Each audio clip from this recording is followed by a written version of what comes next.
ዲሴምበር 22 የዕለቱ መልእክት ርዕስ ፊቱን ያብራልን።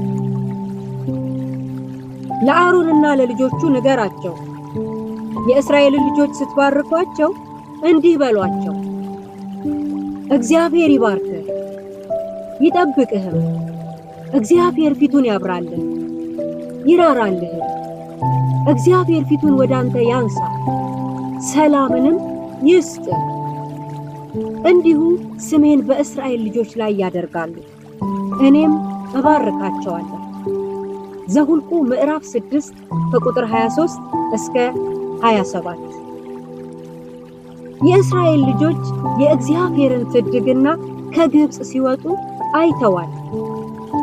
በምድረ በዳም ሀልዎቱን፣ አቅርቦቱን፣ ጥበቃውንና ረድኤቱን በስፋት ተመልክተዋል።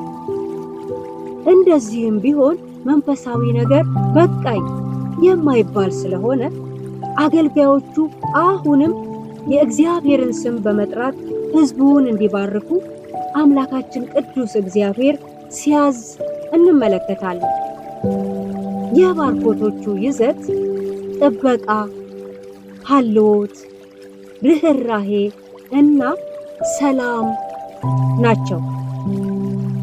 የምታመልኩት ሕያው እግዚአብሔር እናንተንና የእናንተ የሆነውን ሁሉ ለዘላለም ይባርክ።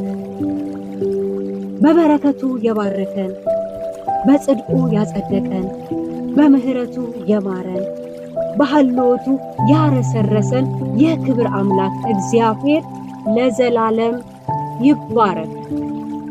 እግዚአብሔር ፊቱን ያብራልን።